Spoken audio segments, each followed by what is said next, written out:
ओम सभी को। दीपशिखा जी, बहुत अच्छे योगाभ्यास आपने कराए। आपका बहुत बहुत धन्यवाद।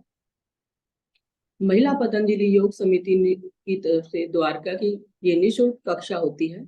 आप सभी का इसमें स्वागत। विशेष स्वागत डॉक्टर साहब का, जो समय निकालकर हमारे बीच आए हैं। और डॉक्टर केसी वर्मा जी, आपका विशेष स्वागत। और आपने हमारे योगाभ्यास भी देखे कि हमारी कक्षा में किस प्रकार के योगाभ्यास होते हैं। दीपन जी से मैं रिक्वेस्ट करूंगी कि डॉक्टर साहब का परिचय हम साधकों को कराएं। और हमारे योग परिवार की तरफ से आपका बहुत बहुत स्वागत। स्वागत है डॉक्टर साहब। ओम दीपन जी। ओम जी।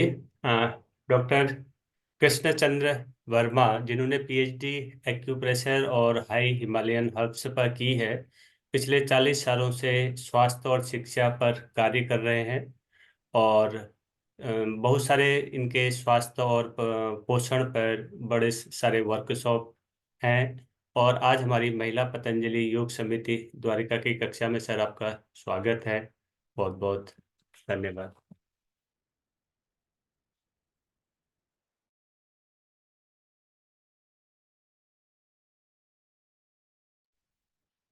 माइक को ऑन कर लीजिएगा सर।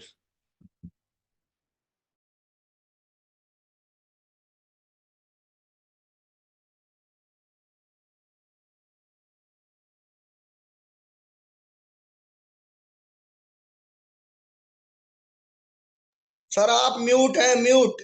आप उसको अनम्यूट कर लीजिए।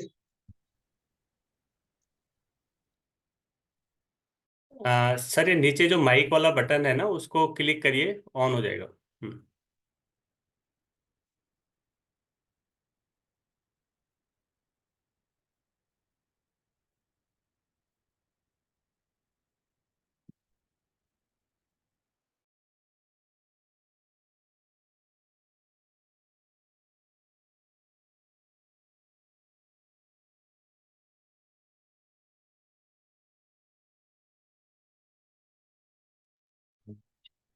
हेलो। आवाज आ रही है? हेलो। आवाज आ रही आ है रही सर? है आवाज? जी जी जी, स्टार्ट करिए सर। चलो, थैंक यू। मैं आप सबका धन्यवादी हूँ कि आपने मुझे आज इस कार्य के लिए सक्षम समझा और मैं आपके सामने आकर कुछ बातें बताऊं। और मैं देख रहा था काफी देर से, दीप शिखा जी आपको बहुत ही सुंदर तरीके से, सब नमस्कार जी, आप इनको योगासन करा रहे थे। बड़ी अच्छी बात है। आप सबका हृदय से मैं स्वागत करता हूं और जो कुछ जानता हूं वो आपको सामने मैं आज बताऊंगा। जिस प्रकार आप सभी योग कर रहे थे शरीर को सुंदर, स्वस्थ और अच्छा बनाने के लिए, निरोगी बनाने के लिए, अब दूसरा महत्वपूर्ण चीज शरीर के लिए है आहार। आहार एवं पोषण के लिए भी हमारा उतना ही दायित्व है जितना हम योगासन करके शरीर को अच्छा बनाते हैं। अब प्रश्न ये है कि हम भोजन क्यों करते हैं? क्योंकि हमारे शरीर को ऊर्जा की आवश्यकता है। दूसरा, हमारे शरीर के विभिन्न अंगों को पोषण की आवश्यकता है, इसीलिए तो भोजन करते हैं। और एक मैं आपको बताता हूं, गीता का एक वचन ध्यान से सुनिए। जीवन की सभी समस्याओं का हल है इसमें, और भोजन की समस्याओं का भी हल है इसमें। भगवान अर्जुन से कहते हैं, हे अर्जुन, मुझे वह व्यक्ति प्रिय है जो आदि में अंत को जान लेता है। आदि में अंत को जो जान लेता है। सारी समस्याओं का हल इसमें आ जाता है कि हम जो शुरुआत करते हैं उसका अंतिम फल हमें क्या मिलेगा, इस बात को पूर्व आभास जिसको हो जाता है, जो जान लेता है, उसकी सारी जीवन की समस्याएं ही खत्म हो जाती है। क्योंकि भोजन की शुरुआत है और भोजन का अंत भी होगा, हमारे शरीर के माध्यम से प्रोसेसिंग होके उसका अंत भी होना है। तो हमें ये जान लेना चाहिए कि हम क्या खा रहे हैं और उसका हमारे शरीर पर, मन मस्तिष्क पर क्या प्रभाव पड़ने वाला है। अगर हम इस बात को जान लेते हैं तो बहुत से गलत भोजन को खाने से बच जाते हैं और उन बहुत से अच्छे और सुपाच्य और पोषण करने वाले भोजन को करने लगते हैं जो हमारे शरीर के लिए अनिवार्य है। आप हमारे भारतवर्ष में विभिन्न प्रकार की ऋतुएं हैं और इसीलिए प्राकृतिक चिकित्सा में ऋतुचर्या और दिनचर्या का वर्णन आता है। ऋतुचर्या जैसे ही ऋतु परिवर्तित होती है, हमें अपने कार्यकलाप, खाना पीना, भोजन, रहना, ये सब परिवर्तित कर लेने चाहिए ताकि ऋतु का हमारे शरीर पर कोई विपरीत प्रभाव न पड़े। आप वाघभट्ट जी ने, जिन्होंने ऋषि वाघभट्ट हुए, जिन्होंने खाने पर और ऋतुचर्या पर बहुत कार्य किया, शोध किया, बताया कि हमें किस समय क्या खाना चाहिए, किस ऋतु में क्या खाना चाहिए। मैं अपने इस वृतांत में आपको ये बताऊंगा कि किस समय हमें क्या करना चाहिए उनकी शिक्षाओं के अनुसार। दूसरा, हमारे मुनियों ने, ऋषि मुनियों ने बहुत बताया है, जैसे हमारे वेद में कहा गया है, अन्नम ब्रह्म, अन्न ब्रह्म के समान है, और ब्रह्म मानकर ही, क्योंकि ये हमारे को जीवन दे रहा है, परमात्मा ही जीवन देता है, तो इसलिए हमारे ऋषियों ने अन्न को ब्रह्म माना और उसको उसी तरह से आदर पूर्वक हमें ग्रहण करना चाहिए। जैसे पुराने जमाने में हम कैसे अन्न को ग्रहित करते थे, कैसे अन्न को खाते थे, वो सब बातें इसमें आएगी। अब आज का भोजन, विज्ञान ने भी बड़ी तरक्की की। विज्ञान ने हर चीज का ये बता दिया कि इसके अंदर कौन सा तत्व है, जैसे कि पालक में क्या है, जैसे कि गेहूं में क्या है, जैसे कि दूध में क्या है, हर चीज का विस्तृत वर्णन आ गया। अब शरीर को, हमारे भोजन जो है शरीर मांगता है, शरीर अपनी डिमांड करता है, शरीर की अपनी भाषा है जिसको कि सर्केडियन रिदम कहते हैं। सर्केडियन रिदम का मतलब है कि आपका शरीर आपसे बहुत ज्यादा ज्ञानवान है। आपका हर अणु अणु, हर कण जो है उसके अंदर संपूर्ण ज्ञान है। वो आपको बोलता है, बताता है, मुझे अब भूख लगी है, मुझे अब खाना दो। लेकिन हम क्या करते हैं, हम भोजन को टाइम टेबल के हिसाब से खाने लगे। Breakfast, lunch, dinner, evening tea, morning tea, night T, पता नहीं क्या क्या। पर खाने से पहले अपने शरीर की भाषा को सुनिए। लिसन टू योर बॉडी, अपनी बॉडी को समझिए। आपका शरीर आपसे बहुत बातें करेगा जब आप सुनने लगेंगे। ये एक आंतरिक आवाज भी होती है जो आप तक आती है। जब आप सुनने लगते हो इसको, तो ये बहुत तेजी से बोलने लगेगी और आपका मार्गदर्शन करेगी। तो इसलिए सर्केडियन रिदम पर आज वैज्ञानिक बहुत सी बातें बता रहे हैं और हमें आगाह कर रहे हैं कि listen to your body first, अपने शरीर की सुनिए। अब आप भोजन के कुछ नियम आपको सबको मालूम है, क्योंकि आप सब योग साधक हैं और योग साधकों को इन सामान्य बातों का पता ही होता है। लेकिन फिर भी मैं एक बार भोजन क्या करेंगे इससे पहले मैं भोजन के कुछ सामान्य नियम आपको बता देता हूं। पहला कहा गया है, भोजन भजन एकांत में। भोजन और भजन साइलेंट वातावरण में किया जाना चाहिए, क्योंकि भोजन भी भजन के समान है, जैसे परमात्मा को हम याद कर रहे हैं। और अन्नम ब्रह्म मैंने बताया था, भोजन जब कर रहे हैं तो हमारे अंदर ब्रह्म जा रहा है, परमात्मा जा रहा है, जो हमारी बॉडी का आगे संचालन करेगा। तो जहां तक हो सके, दूसरी बात यह है कि प्रकृति ने जिस प्रकार हमें फल, सब्जी, अनाज वगैरह दिए हैं, हमें उसको उसी रूप में खाना चाहिए। जहां तक हो सके कच्चा खाएं। जिन चीजों को हम कच्चा खा सकते हैं उनको कच्चा ही खाएं, पकाकर ना खाएं। एक बिहार के अंदर एक गांव है, उस गांव में चूल्हा नहीं है घर में, वो कुछ भी पका के नहीं खाते, वो कच्चा ही खाते हैं और शरीर में कोई रोग नहीं आता उनके। पूरा गांव पूरा स्वस्थ है।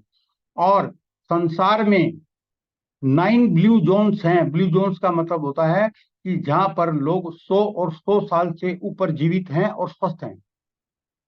जापान में है, अफ्रीका में है, इटली में है, एक कर्केशियस माउंटेन है, रशिया और यूरोप को जो डिवाइड करता है वहां पर है। तो आज सभी ने उनका भी अध्ययन किया कि वो ऐसा क्या खाते हैं कि उनको बीमारी नहीं होती, वो ऐसा क्या करते हैं कि उनको बीमारी नहीं होती है, वो इतना इतना लंबा जीवन, स्वस्थपूर्ण लंबा जीवन कैसे जीते हैं।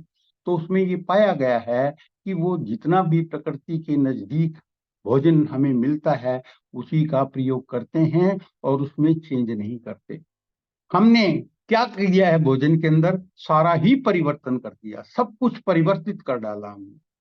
हम भोजन के जो पोषक तत्व है उनको नष्ट कर देते हैं। इसलिए मैं कह रहा हूं कि जहां तक खाएं कच्चा खाएं। जैसे उदाहरण के तौर पर आप पालक घर में हुआ है तो ठीक है, नहीं बाजार से ऑर्गेनिक मिल जाए कहने की बात है, लेकिन उसको कच्चा चबा के खाएं। मेथी जो है आती है, थोड़ी कड़वी है, लेकिन समझिए उसको कि उसके कितने गुण आपको मिलेंगे शरीर के अंदर, आप सोच भी नहीं सकते। और इसके साथ साथ दूसरी बात यह है कि दांतों का भरपूर प्रयोग करें। हम क्या कर रहे हैं, हम अपनी आंतों से दांतों का काम ले रहे हैं। आंतों आंतों में दांत थोड़ी है। हमें अपने भोजन को इतना सुपाच्य कर लेना चाहिए कि जैसे सॉलिड जो है वो लिक्विड बन जाए, यानी तरल बन जाए, और तरल बन के हमारे अंदर जाए तो वो बड़ी जल्दी पचता है और उसके पोषक तत्व हमारे शरीर शोषित कर लेते हैं।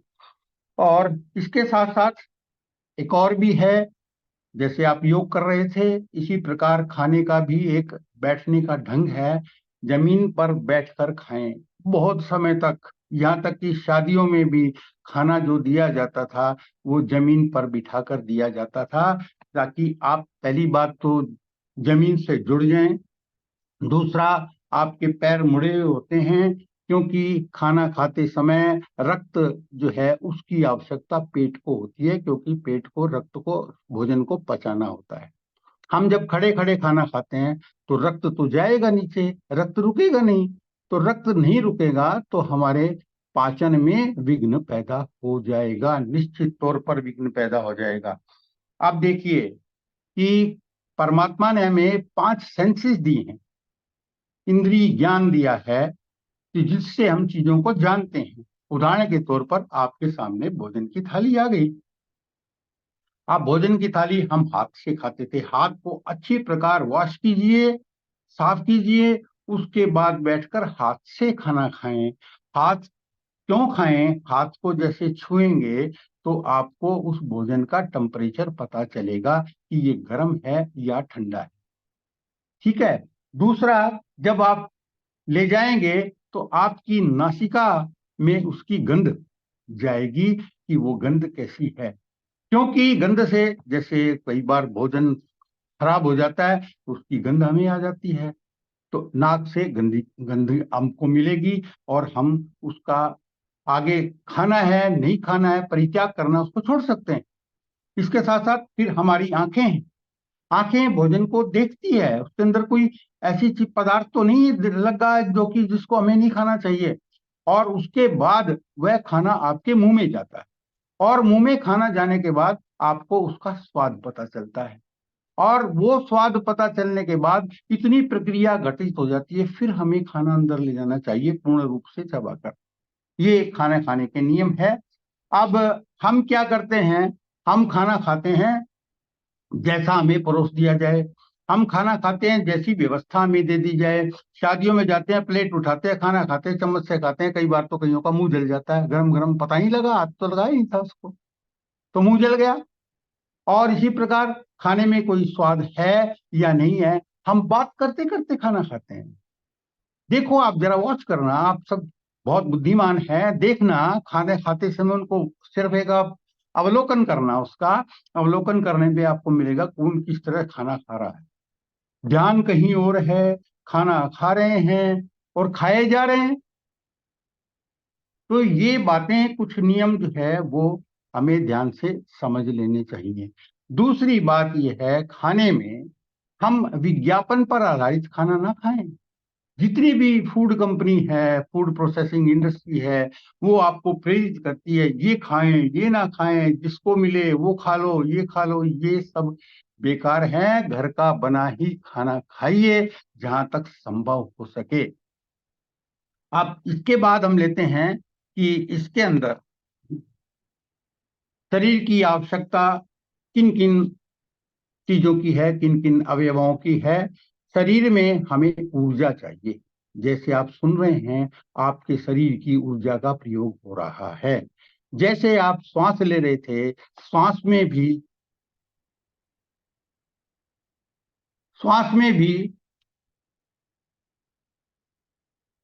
श्वास में भी हमारी ऊर्जा का प्रयोग होता है। रात को हम सो रहे हैं तो सोते सोते श्वास तो लेंगे ही, श्वास लेंगे तो ऊर्जा का प्रयोग होगा। शरीर में 24 घंटे जैसे बैटरी चार्ज होती है, उसी तरह हमारा शरीर भी ऊर्जा मांगता है। ये ऊर्जा दो तरीके से हमें मिलती है। एक ऊर्जा मिलती है हमें कार्बोहाइड्रेट से। कार्बोहाइड्रेट्स जो खाते हैं, जैसे गेहूं में कार्बोहाइड्रेट्स हर पदार्थ में है, प्रकृति ने जो दिए। हम जब खाते हैं इसको तो कार्बोहाइड्रेट जब हमारे अंदर जाता है, हमारे अंदर का शरीर यानी कि लार उससे मिलकर उसको ग्लूकोज में कन्वर्ट करती है, और ग्लूकोज जब हमारे ब्लड में चला जाता है, उसको हमारे शरीर के अंदर इंसुलिन के बेस पर उसको तोड़ा जाता है और हमें ऊर्जा प्राप्त होती है। ज्यादा कार्बोहाइड्रेट्स खाने से जो शुगर की प्रक्रिया बढ़ गई है, वो उसके कारण हो रहा है। दूसरा एनर्जी का स्रोत है कीटो डाइट, कीटोजेनिक डाइट से, यानी कि फैट को लीवर, जब को कार्बोहाइड्रेट्स नहीं मिलता लीवर को, तो लीवर फैट को तोड़ देता है और ऊर्जा मिलती है।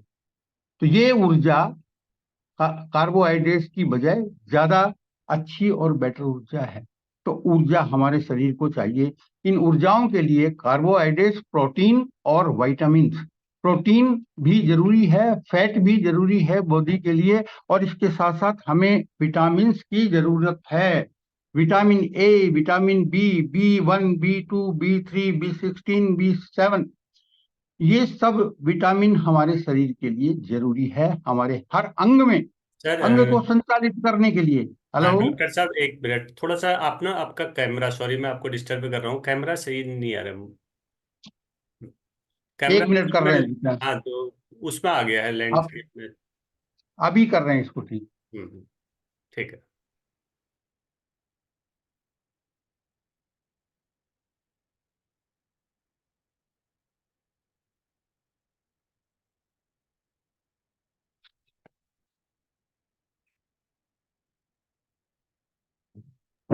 ठीक है सर। ठीक हो गया?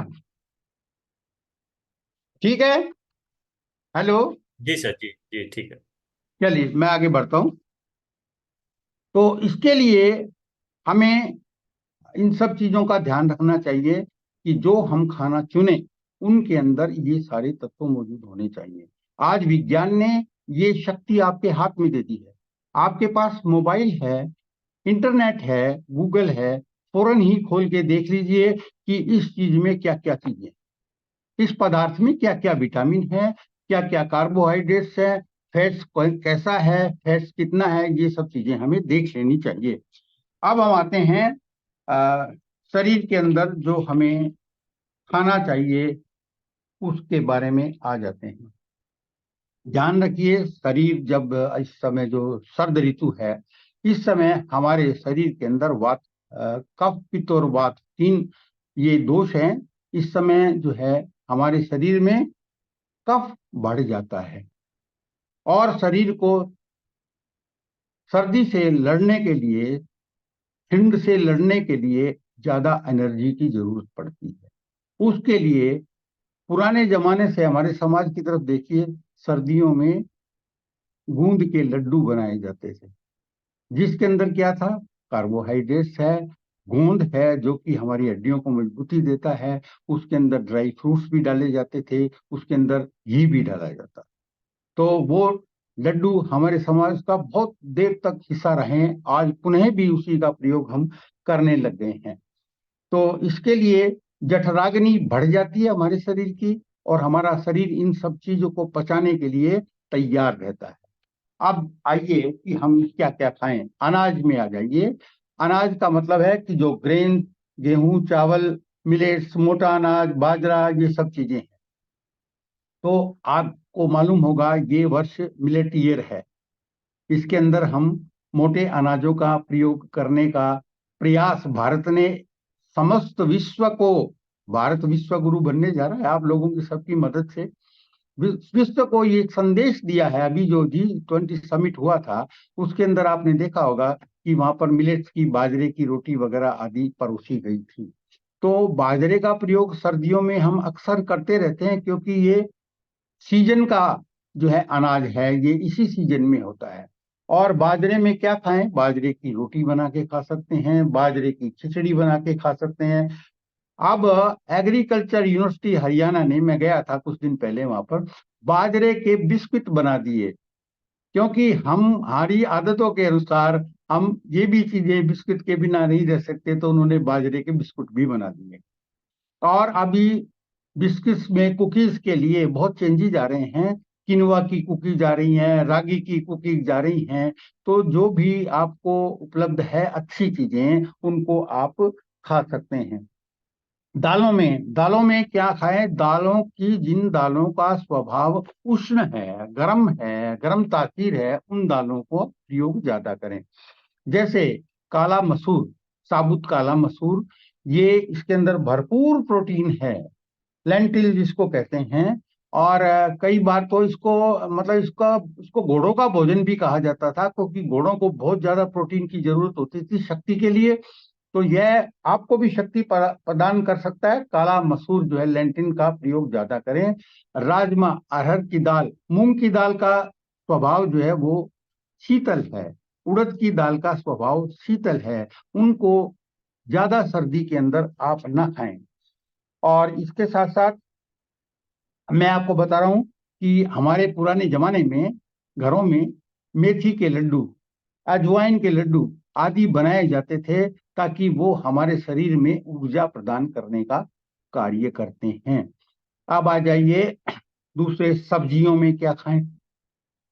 पहली बात, इन दिनों परमात्मा की कृपा से बहुत ज्यादा अच्छी सब्जियां आ रही है बाजार में, और आती भी हैं इस मौसम में। तो आप जितनी भी ग्रीन लीफी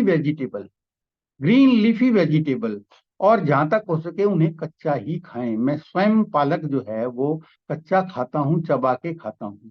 हम क्या करते हैं, हम पालक का प्रयोग तो करते हैं, क्या करते हैं, घरों में पालक पनीर बनाते हैं, पालक को उबाला, पानी फेंक दिया, तो पालक का सारा तत्व उसमें चला गया।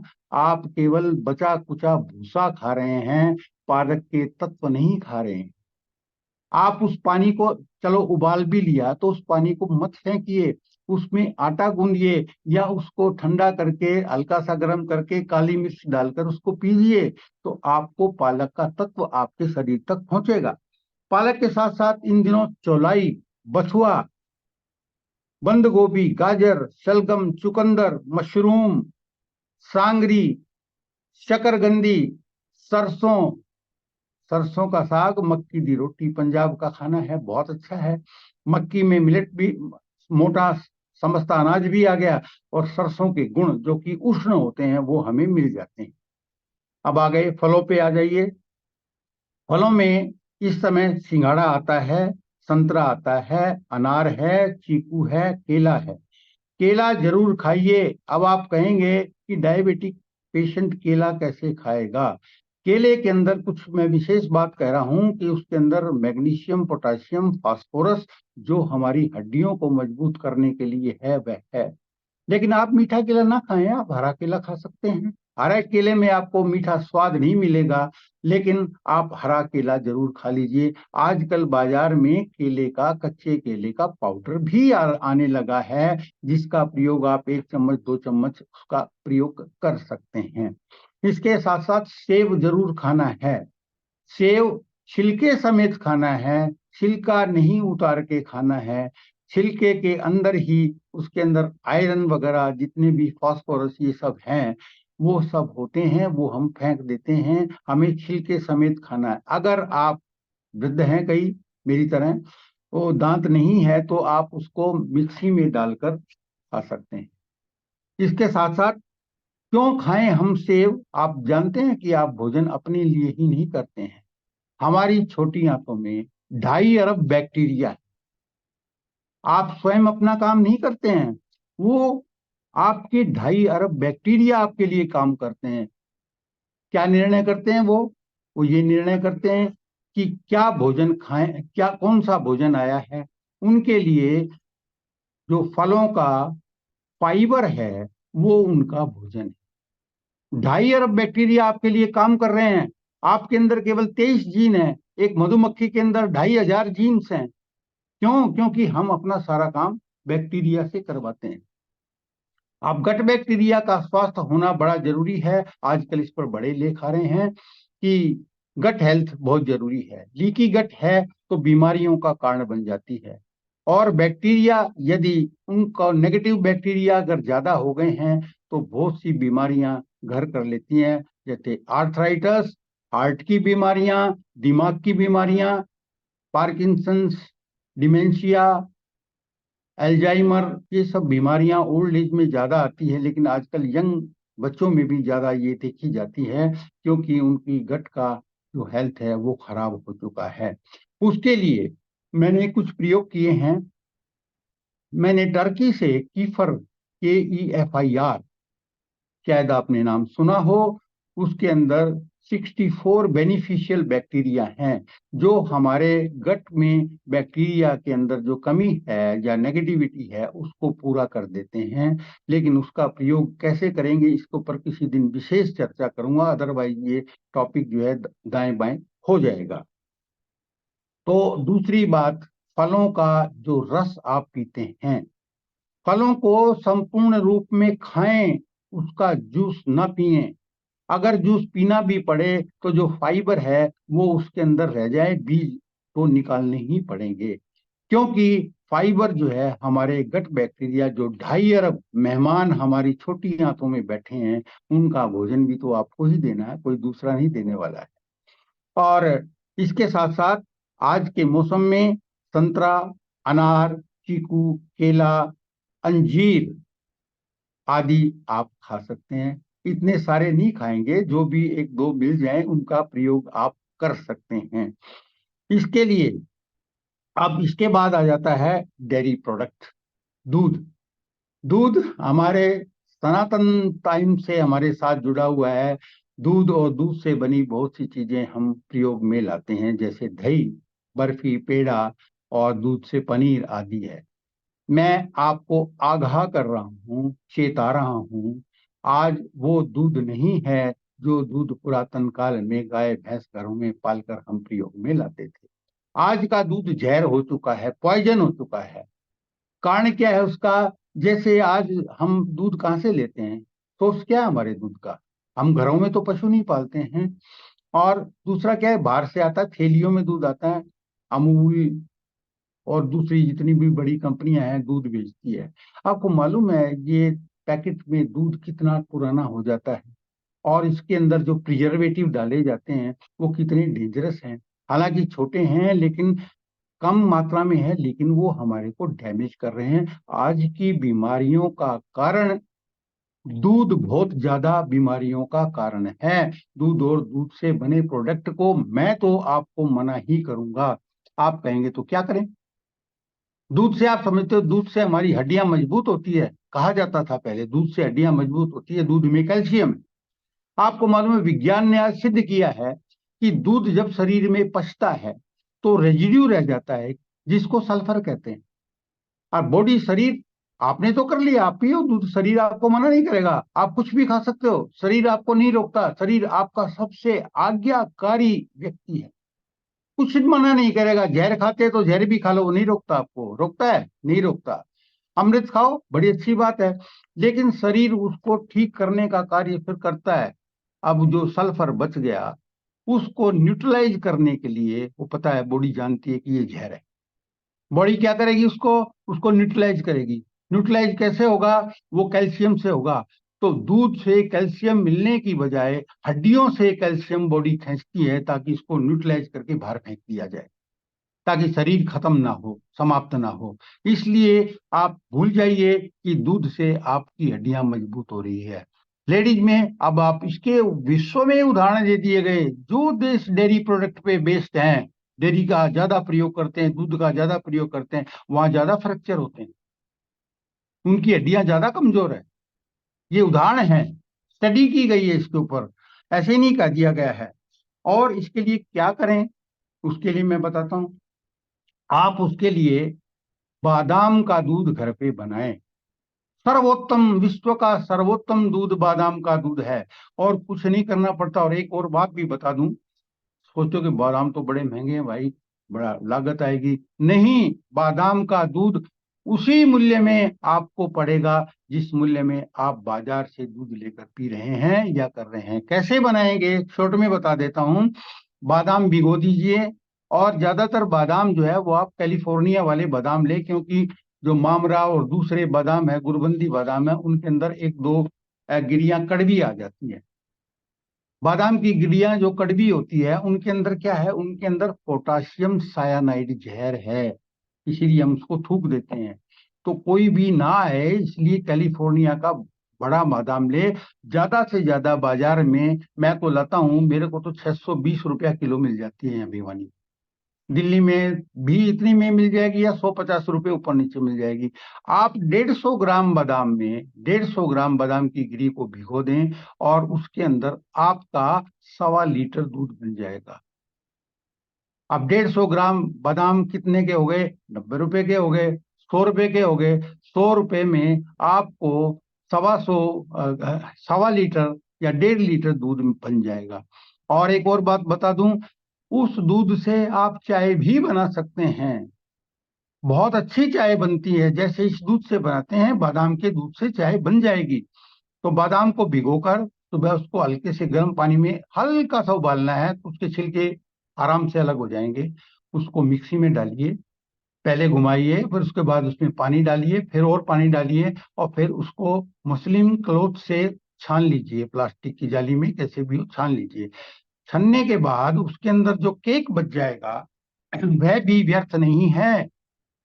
मैं तो उसका क्या करता हूँ, बाजरे के आटे में उसको मिला लेता हूँ। बाजरे की रोटी बड़ी स्वादिष्ट और नरम बन जाती है। और इसके अंदर क्या मिलेगा आपको, विटामिन ए भरपूर मात्रा में, फास्फोरस भरपूर मात्रा में, मैग्नीशियम कैल्शियम भरपूर मात्रा में।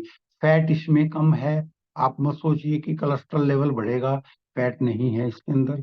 तो ये सब अवयव आपको दूध के बादाम से मिल जाते हैं।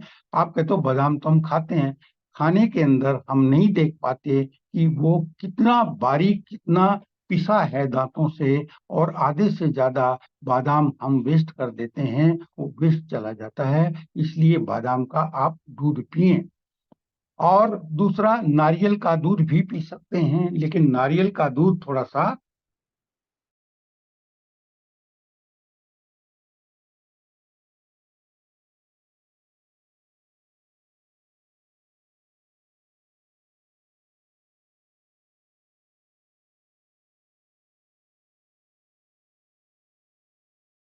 हैं या घी लेते हैं। नारियल का मक्खन आप देखेंगे कि इतना सिल्की, इतना स्वादिष्ट होता है कि कोई है ही नहीं। आप उसका प्रयोग करें, आपका कोलेस्ट्रॉल लेवल ठीक रहेगा, आपका हृदय का स्वास्थ्य ठीक रहेगा। तो मैं आपसे पुनः प्रार्थना करूंगा कि आप अपने घरों से इस दूध को जितना जल्दी हो सके विदा कर दो। आपको शायद नहीं मालूम है, अब देखे हैं मैंने तो अपनी आंखों से, कि भैंस गाय का दूध जब निकालते हैं तो भैंस गाय दूध नहीं देती, तो उसको ऑक्सीटोन का इंजेक्शन लगा देते हैं। ऑक्सीटोन का इंजेक्शन, जहर जो आप तक पहुंचता है। आप गाय भैंसों को भी एंटीबायोटिक देने लगे, बीमार पड़े। पहले तो देसी दवाइयों से उसको ठीक किया जाता था। मैंने देखा, हमारे घर में 2 गायें होती थी, तो उनको अगर कोई बीमारी हो जाती तो मेथी का पाउडर बनाकर उबाल कर उसको उनको पिलाया जाता था, अजवाइन उनको दी जाती थी। लेकिन आज वो सब चीजें लुप्त हो गई है, और हम जो है एक बहुत ही गहरे अंधकार में हमें विज्ञापन द्वारा या फूड इंडस्ट्री द्वारा धकेला जा रहा है। तो हमें दूध का प्रयोग जितनी जल्दी हो सके बंद कर दें। आप पाएंगे कि आपकी हड्डियां, ग्रीन लीफी वेजिटेबल से आपको कैल्शियम मिलेगा, फास्फोरस मिलेगा, मैग्नीशियम मिलेगा, और ये सब चीजें आपकी हड्डियों को बहुत मजबूत कर देंगी, और आपका स्वास्थ्य बहुत अच्छा रहेगा। इसके बाद हम आ जाते हैं मेवों में।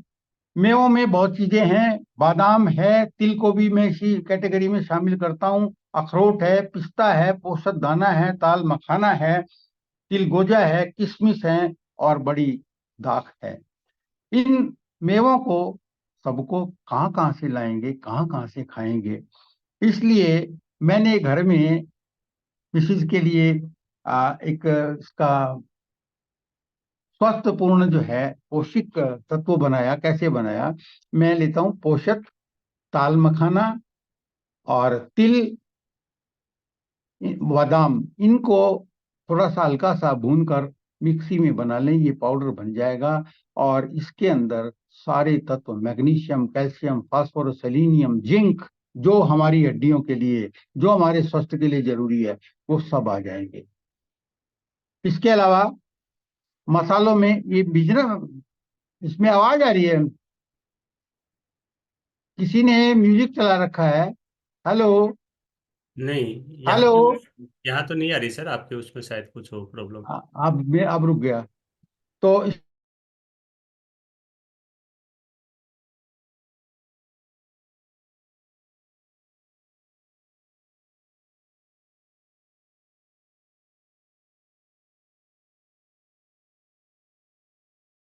में करना चाहिए।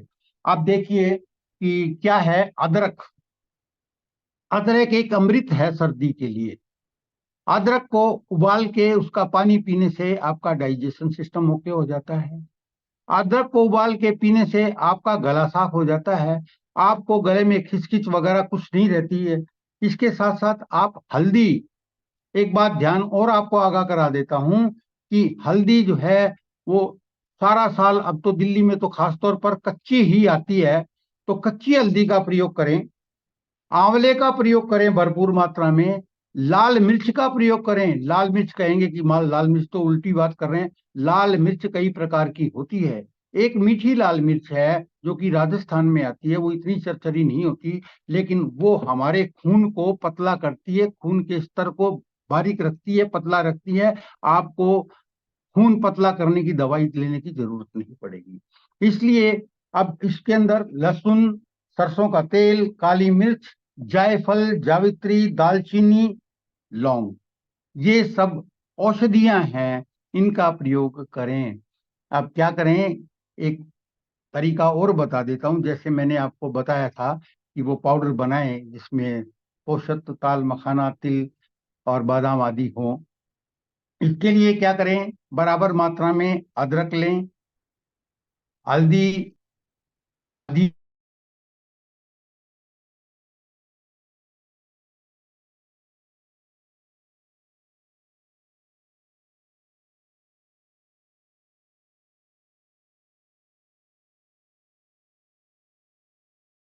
और इसके लिए आपको सब्जी की भी जरूरत नहीं पड़ेगी। और घर में गृहिणियां, ये एक प्रकार से आपकी रेसिपी बन जाएगी। जब कभी कोई सब्जी बनानी हो तो इसी को भूनकर हम इसका प्रयोग कर सकते हैं।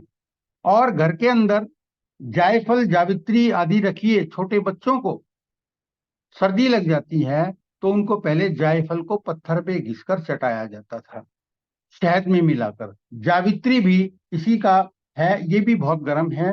दालचीनी का प्रयोग आप करें, लौंग का प्रयोग आप करें। और विज्ञान के आधार पर कहा गया कि चॉकलेट, चॉकलेट मीठी चॉकलेट नहीं जो बाजार में आती है जिसके अंदर बहुत ज्यादा शुगर होता है, ब्लैक चॉकलेट लेके उसके अंदर थोड़ा गुड़ मिलाकर घर पर बनाएं। इसीलिए आजकल सर्दियों में गज्जक आती है, मूंगफली की और गुड़ की गज्जक आप खाते हैं, तिल की गज्जक आप खाते हैं। तो ये तिल वगैरह ये सब आपको गर्मी उष्मा प्रदान करते हैं। इसके अलावा सर्दियों में हमें शहद का प्रयोग करना चाहिए। शहद का प्रयोग जरूर करें। और शहद के अंदर अगर आप थोड़ी सी काली मिर्च डालकर प्रयोग करेंगे या गर्म पानी में डालकर उसका प्रयोग करें तो बहुत अच्छा है। इसके साथ साथ एलोवेरा, पुराने जमाने में मैंने सुना मेरे पिताजी और दादाजी घर में एलोवेरा के लड्डू, यानी ग्वार पाठा के लड्डू बनाते थे। ग्वार पाठा में आज देखा गया, महाराज रामदेव जी ने भी इसको बहुत प्रमोट किया और आप उसका जूस भी पी रहे हैं, लेकिन वो जूस, उसके अंदर जो प्रिजर्वेटिव वगैरह आते हैं, वो उसके लाभ की बजाय हमें कुछ नुकसान ही दे जाते हैं। और दूसरा एक बात और बताता हूँ जैसे जैसे हमारी आयु बढ़ती है, उम्र बढ़ती है, उसके साथ साथ हमें हमारे जो नर्वस सिस्टम है उसके अंदर कुछ कमी आनी शुरू हो जाती है, जिसके कारण आपने देखा होगा कि जो मैंने मानसिक बीमारियां बताई थी, अल्जाइमर भूलने की बीमारी, पार्किंसंस हाथ में कंपन आने की बीमारी, डिमेंशिया जिसके अंदर हम अब निर्णय नहीं ले पाते हैं, ये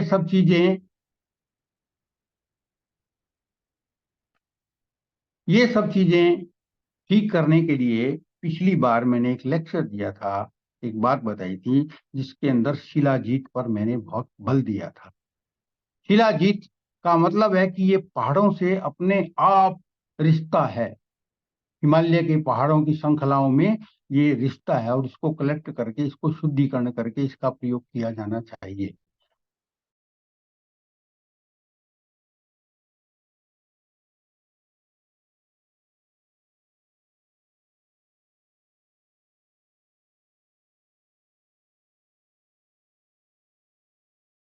शिलाजीत एक लार की तरह जो है आता है, उसकी शुद्धता होना बड़ा जरूरी है। उसके अंदर सिर्फ आपको 1 ग्राम या आधा ग्राम गर्म दूध में या गर्म पानी में लीजिए, मैं तो ये कहूंगा गर्म पानी में डालकर उसको घोलकर आप उसको पी लीजिए। आज की सुबह मैं उसको ले चुका हूँ गर्म पानी में डालकर, कि लेक्चर हो रहा था, मैंने कहा चलो मैं अपना काम कर लेता हूँ। और इसके साथ साथ आपकी त्वचा के स्वास्थ्य के लिए मैं आपको एक नई चीज से इंट्रोड्यूस करा रहा हूं, शायद आप सब लोग जानते भी होंगे।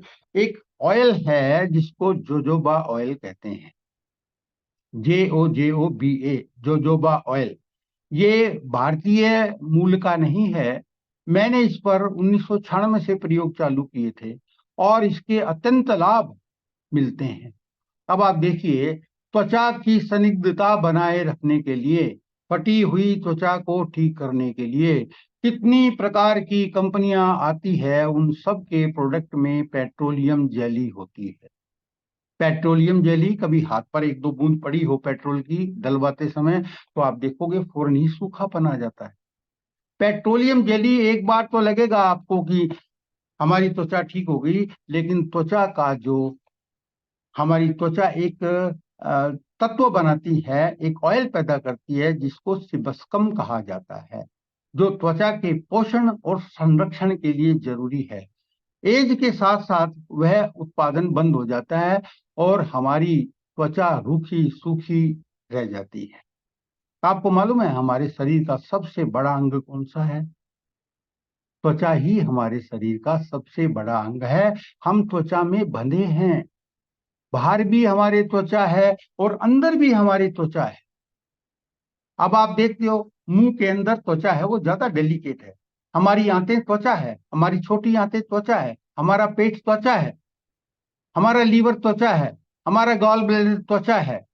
उस त्वचा को शक्ति कहाँ से मिलेगी?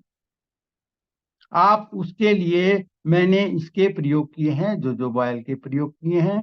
आपको बाजार में भी उपलब्ध हो जाएगा, लेकिन मैं नहीं कह सकता शुद्धता कितनी होगी या नहीं होगी। मैं दीप जी को बता दूंगा कि मैं जो है स्वयं निकलवाता हूँ। राजस्थान में मैंने स्वयं 1996 में बीज मंगा कर पौधे बनाए थे इसके, और जब बाढ़ आई थी हरियाणा में, वो बह गए थे सारे। फिर मैंने बाकी बचे कुछ हरियाणा फॉरेस्ट डिपार्टमेंट को दे दिए, आज वो उगा रखे हैं उन्होंने बहुत। इसके ऊपर साल में एक बार फल आता है। फिर इसके बारे में विशेष चर्चा करेंगे। ये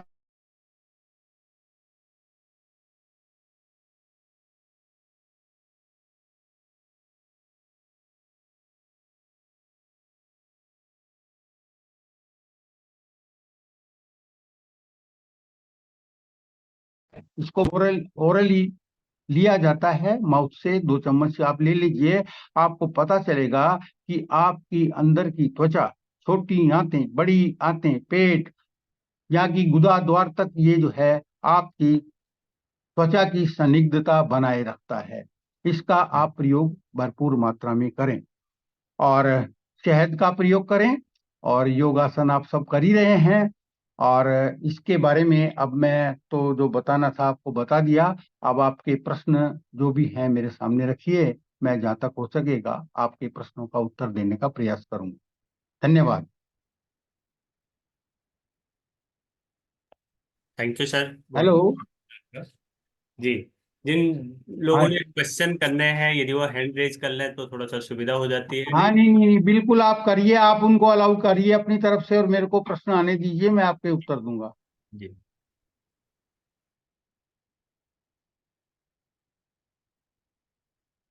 सर नमस्कार। नमस्कार जी, नमस्कार। सर मैं डॉक्टर राजीव रावत हूँ, आईआईटी खड़गपुर से। बहुत अच्छा जी आपका व्याख्यान था, बहुत अच्छी जानकारियाँ आपने दी। और मूल बात तो यही है कि हम जितना जितना अपनी प्राचीन जीवन पद्धति से अलग हटे हैं, उतनी ही हमने अपनी प्रगति के नाम पर समस्याओं को खरीदा है। जी जी जी। तो मैं ये जानना, मेरे थोड़ी सी एक मुझे एक आजकल एक दिक्कत हुई है कि 2 महीने पहले मेरे एक स्टेंट लगा है। हाँ तो जी। उसकी वजह से मेरे खान पान में काफ़ी रेस्ट्रिक्शंस हो गए हैं। और हम्म। दवाइयाँ जो चल रही हैं, इकोस्प्रिन, एस्टर और बिल्डलिया वगैरह, उससे हम्म। गैस बहुत बनती है। और खास तौर से शाम के समय में, दोपहर के बाद से लेके रात तक मुझे बहुत बेचैनी होती है, गर्ड्स की समस्या हो गई है। तो ठीक। इसके लिए मुझे कुछ सुझाव दीजिए कि मुझे क्या खाना चाहिए, खास तौर से दोपहर के बाद। और रात को हम्म। सोने तक मैं बड़ी बेचैनी में रहता हूँ, छाती में भारापन सा रहता है, और कहीं हम्म। जलन जैसी लगती है, कभी कभी एक पॉइंट पे दर्द जैसा लगता है। तो मैं थोड़ा डॉक्टर आपसे राय। साहब, आपका प्रश्न मैं लेता हूँ और आपको बताता हूँ। आप तो आपने स्टंट डलवा लिए, और आजकल ये ट्रेंड चल पड़ा है कि थोड़ी सी भी कोई बात हुई, डॉक्टर के पास गए, डॉक्टर ने स्टंट डाल देंगे। स्टंट डालना आज वैज्ञानिक आधार पर भी गैर जरूरी है। स्टंट तो डलवा लिए, आपको रिलीफ मिल जाएगा, उसी समय रिलीफ मिल जाएगा, लेकिन स्टंट डलवाने से पहले हम अपने हृदय को कैसे स्वस्थ रखें, इसके बारे में भी हमें सबको जान लेना चाहिए, क्योंकि संसार में आज सबसे ज्यादा मृत्यु का कारण हृदय रोग है। हृदय आघात है सबसे ज्यादा बड़ा मृत्यु का कारण नंबर 1 पर। ये क्यों हो रहा है, इतना आघात क्यों है, हृदय में इतनी कमजोरी कहाँ से आ गई, इसके बारे में कभी चाहोगे तो मैं विशेष व्याख्यान दूंगा कि आप हृदय स्वस्थ कैसे रख सकते हैं अपना। आपके लिए मैं ये कहूंगा कि इसके कारण हमारे गट बैक्टीरिया भी जो डैमेज हो गए हैं उनको ठीक करने के लिए, आपके भारीपन को ठीक करने के लिए, आपकी गैस्ट्रिक प्रॉब्लम को ठीक करने के लिए, आप जो है ये कीफर जो है जिसके अंदर 64 बेनिफिशियल बैक्टीरिया हैं, उसका प्रयोग शुरू करें। और ये केवल आपके लिए नहीं है, ये प्रतिदिन आपको खरीदना भी नहीं है, ये डेली खरीदने की चीज नहीं है। ये एक बार आपको लेना है बैक्टीरिया। मैंने टर्की से मंगवाए थे, और टर्की से मंगवाने के बाद मैंने इनको प्रोपोगेट किया है, और बहुत से लोगों की बीमारियां दूर हो गई है, बहुत से लोगों की सभी बीमारियां दूर हो गई है, केवल इस कीफर के प्रयोग करने से प्रतिदिन। ये दवा नहीं है, ये तो प्रकृति के द्वारा दी गई चीजें हैं। आज का समय आपको बता दूं, विज्ञान ने यहाँ पर जा रहा है कि इलाज जो है वो बैक्टीरिया से किए जाएंगे, हमारे गट बैक्टीरिया से इलाज किए जाएंगे हमारी बीमारियों के, और होने शुरू हो गए हैं। ये याकुल्ट जो आ रहा है बाजार में, शायद कुछ लोग जानते होंगे, उसके अंदर केवल एक बैक्टीरिया है, लैक्टोबैसिलिस। लैक्टोबैसिलिस बैक्टीरिया है केवल उसके अंदर, और उसको जो है वो बड़े हर दिन प्रयोग करें उसका। अब क्यों इतना पैसा खर्चे भाई, हम अपने घर में ही बनाकर उसका प्रयोग पूरे परिवार के लिए कर लेंगे। तो आपके लिए मैं सजेस्ट करूंगा कि एक तो आप ग्रीन लीफी वेजिटेबल को खाइए, हरी पत्तियां, हरी सब्जियों को संपूर्ण रूप से खाइए डॉक्टर साहब। आपको उससे बहुत ज्यादा शक्ति प्रदान होगी आपके हृदय को। दूसरा जो मैंने आपको ये बताया था, लाल मिर्च, मीठी लाल मिर्च, आप ध्यान से सुन लें।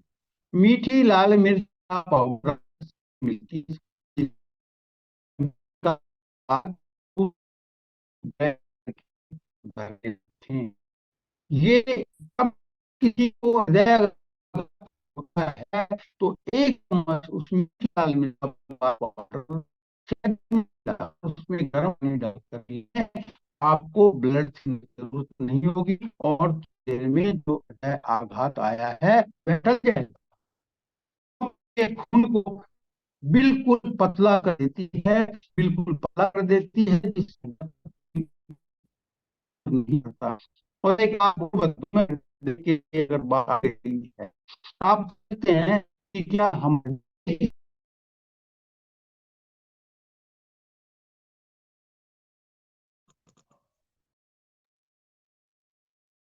शायद नेट की कुछ प्रॉब्लम है, सॉरी, डिस्कनेक्ट हो। आवाज भी आवाज भी कुछ कट कट आवाज के आ रही आवाज है। भी कट के आ रही है, ठीक है, देख लेते हैं।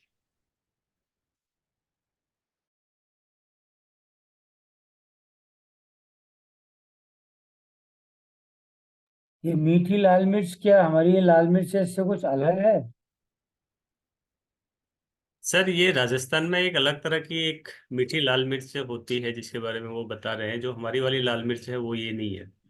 वो ये हमारी वाली तो बड़ी तीखी होती है।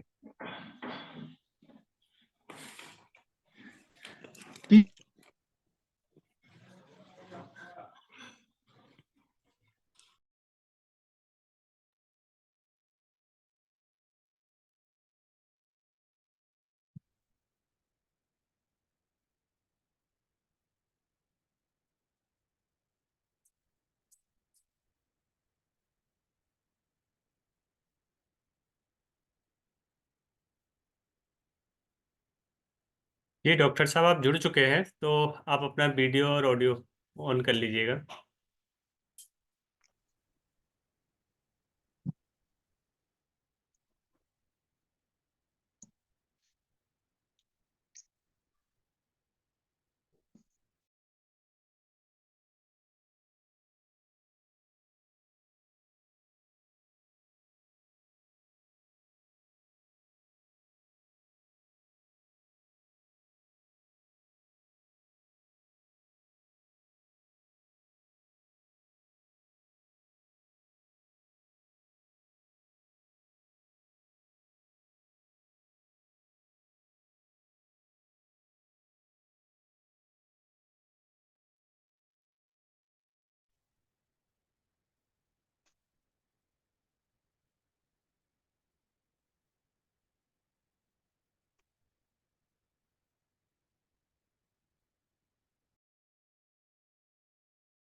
आवाज नहीं है।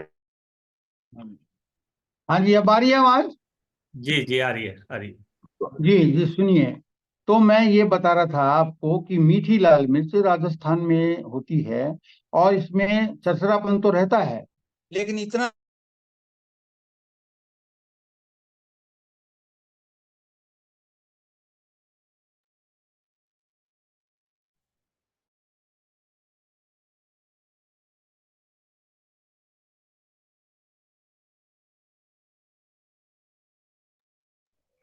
डॉक्टर साहब आपके नेट की, सॉरी, बहुत ज़्यादा प्रॉब्लम है मुझे लग रहा है। तो आपका एक बार आप दोबारा से आप ट्राई करिए सर।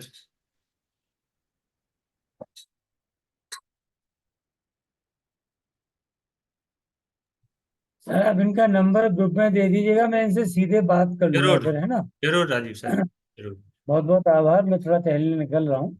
जी, ठीक है। धन्यवाद, बहुत बहुत सभी को बहुत बहुत प्रणाम, धन्यवाद। Thank you sir.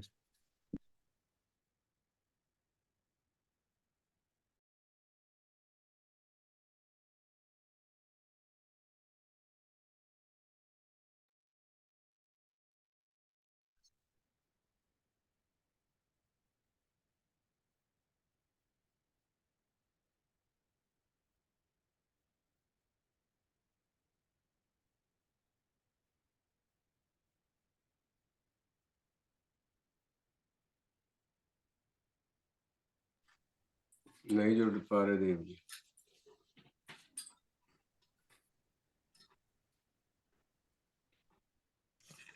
Sir recording Pradeep sir, recording stop करके समापन की ओर अग्रसर कर दीजिए आप।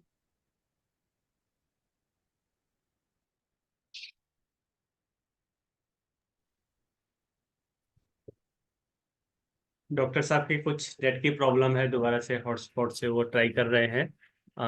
तो इसमें रिकॉर्डिंग स्टॉप कर जी जी, रिकॉर्डिंग